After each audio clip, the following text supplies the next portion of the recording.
Sorry to keep you waiting. That is perfectly all right. My data indicates clear skies in the coming days. Current conditions for maritime travel, optimal. I'll be ready whenever you are. But are we really gonna set off without telling anyone again?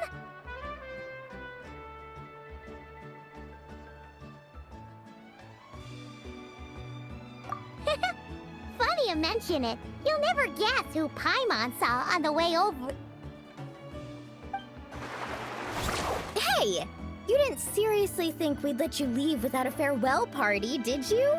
Yeah, come on, Traveler. We've already made all the preparations. And most importantly, how dare you try and slip away without first paying your respects to the almighty Dragon Lord! A little bird told us you'd soon be leaving for Nodcry. So, we asked Paimon to give us a heads up before the date of your departure. You sure it's not time to think about changing that little habit of ours? Don't worry, we won't keep you long. Besides, everyone's there already. Shaska, Ian-san, Auroron, even the Pyro Archon herself. You're invited too, Anefa. Shilonen has a special gift for you.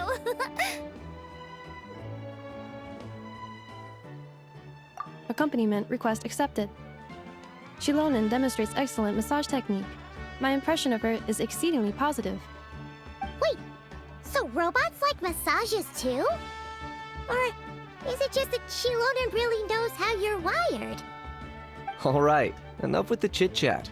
Let's head to the venue. Woohoo! Party time!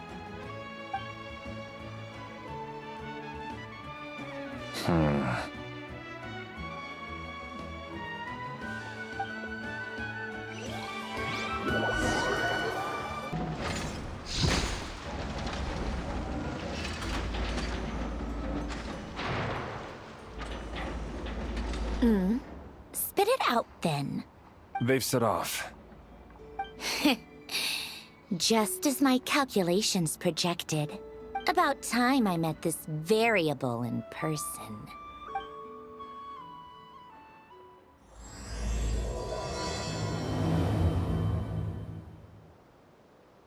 You know, every time we head to a new nation, there's always a point where it suddenly dawns on Paimon. This is it. The next chapter of our adventure has begun. This time, it was the moment she realized she just polished off the very last of her Saurus crackers. Should have stocked up better at the farewell party. In other words, Paimon has marked the geographic coordinates from 2 minutes and 40 seconds ago as the boundary between Natlan and Notcry. This deviates somewhat from the official coordinates stored in my database. Paimon meant more in terms of how it felt on a psychological level. Anyway, what about you, Traveler? When did it really sink in for you? Huh, that actually kind of makes sense. What about you, Anefa? Come to think of it, maybe we should be asking the other way around. So, In that case, probably when my sensors could no longer detect the moon's power. the moon? You mean, that one we can all see in the sky? Negative. I was referring to... Huh? Here we are. Paimon, Traveler, we have arrived in Notcry. Oh, wow!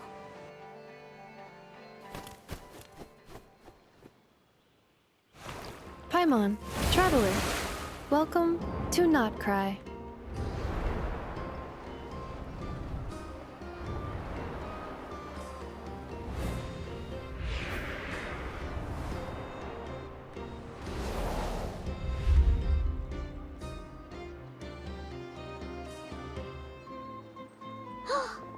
That must be Nasha Town up ahead! That's the place you were telling us about on the way over, right?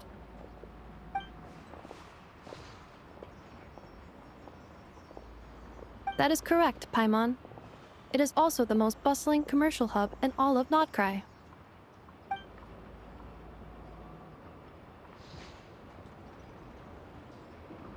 Oh, sounds like the perfect place to start trying out all the local specialties. Huh? Is something up, Traveler? Paimon. This is where our spaceship landed when Lumine and I first arrived in Teyvat. Huh? Are you sure? But how come you've never mentioned that before? Seems pretty important to Paimon. Oh, well, because those memories are really hazy. All I remember is Lumine waking me up and us leaving the ship. But just now, setting foot on this land, I felt something. The kind of power I sensed in those moments. Are you referring to Kuvaki? Kuva, what now? The locals refer to it as Kuvaki. It is a unique elemental force found only in Notcry, or rather, a pure, primordial form of elemental energy. That is correct. Another similar concept I have found in my database is the primordial sea. Legend has it that long, long ago, the moon that shines in the sky above us once rose from the land of Notcry. Modern geological surveys and meteorite studies conducted in the region have since supported this claim. So, when you mentioned being able to detect the moon's power earlier, you were referring to Kuvaki?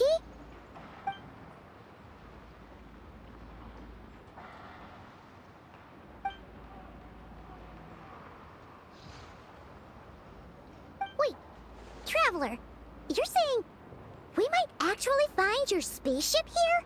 Do you still remember where it landed? Notcry is surrounded by the ocean. In other words, it could have been anywhere along its coastline.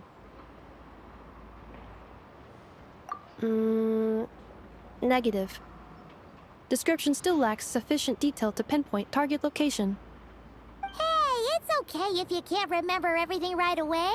After all, it's been a really long time. Let's just do what we've always done and keep searching as we explore. Besides, what have you got to fear with your sidekick Paimon still here? I'd be more than happy to help you out as well. Our pleasure. Anyway, just knowing that your spaceship's here in Notcry surely counts as a big step forward, huh? Like we've crossed another boundary? Paimon couldn't have put it better herself. You sure are a quick learner, Inefa.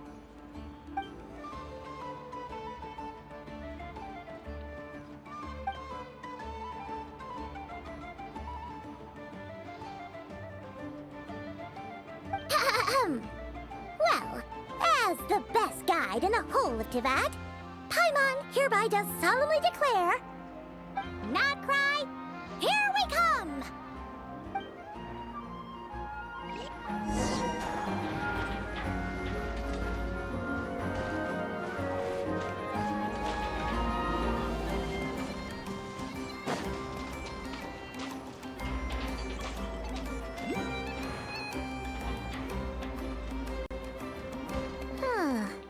It just occurred to Paimon, if we were looking to put out a missing spaceship commission, or to learn more about Notcry, wouldn't it make sense to drop by the Adventurers Guild?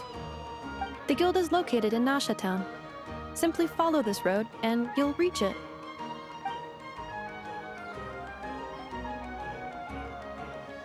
Huh? What in Teyvat is that? Looks kinda like a Seelie, floating around in the air like that. That is a Kuhenki, a species unique to the land of Notcry. A Kuhenki? Does she have something to do with the moon, too? Indeed it does. According to the Frost Moon Scions, the indigenous inhabitants of this land, the Kuhenki, are said to be familiars of the moon goddess, leading those who walk in the moonlight's glow to things of great importance. The moon goddess? Don't all people here worship the Tsaritsa? Although Notcry lies on Snezhneya's border regions, the people here have held their own unique beliefs since time immemorial. As I mentioned, everything in this land shares a deep connection with the moon and the sky above. The beliefs of the Frostmoon Scions seem to date back to the civilization of the angels. According to the documents in my database, even the 7 Archons did not exist at that time.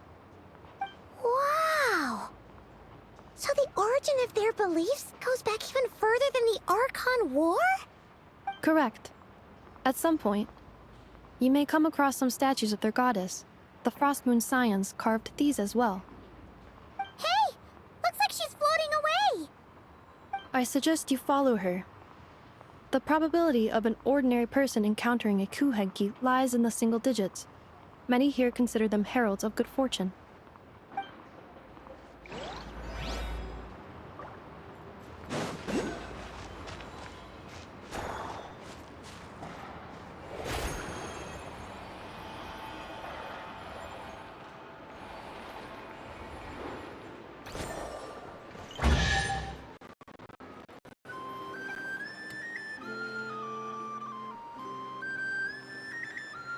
Is this a travel guide? Huh. It actually led us to something useful. Are there any particular points of interest? It all looks pretty interesting to Paimon. If we have time, she'd love to see, pretty much everything. Recalibrating route. If we keep following the current path, we will arrive at an area of scenic beauty. From there, we will be able to identify both the Adventurers Guild and several must-visit specialty stores. Yikes! Why is Paimon suddenly getting the feeling that if she doesn't step it up soon, Ineva's gonna put her out of a job?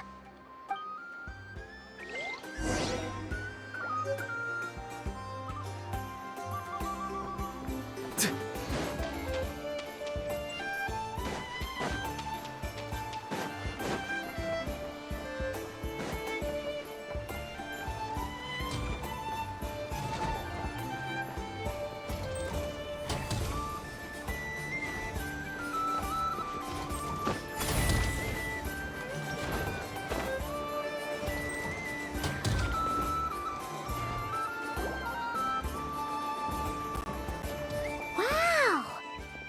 Nasha Town actually looks pretty big from here. Feels a bit different than Paimon imagined, though. Which aspects in particular deviated from your expectations? Well, Paimon keeps hearing people describe Nodcry as an adventurer's paradise. So, she kind of thought it'd be a bit more picture perfect somehow.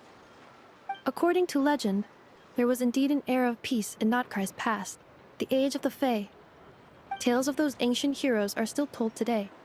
One of the most well-known is that of the Lantern Fae. This individual performed many good deeds for Nodcry. The present-day Lightkeeper's nightly lantern patrols are, in part, a tribute to their memory.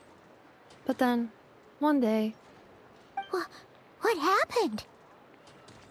there came a devastating abyssal calamity that swept across Nodcry, and for a time it was left desolate. Heartbroken by what had become of the land they had so cherished, that Fae extinguished their light, just as the abyss had extinguished all hope. Nowadays, the paradise people speak of is more of an aspiration, or an irony, perhaps. An irony? Today, no official authority governs Nodcry. In theory, at least, it is somewhere a person can do whatever they wish, and become whoever they want to be.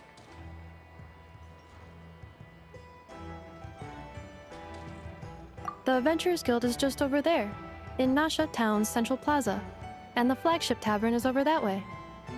Hey, what's that building over there? You know, the biggest, tallest one. That is Aino's Boom and Blast Kuvaki energy cannon. It gets activated when the Wild Hunt threat level outside Nasha Town reaches a certain threshold. But according to the scan I just ran, the energy cannon appears to be malfunctioning, likely due to a recent discharge. The Wild Hunt? Isn't that the abyssal calamity you mentioned that's specific to Nodcry?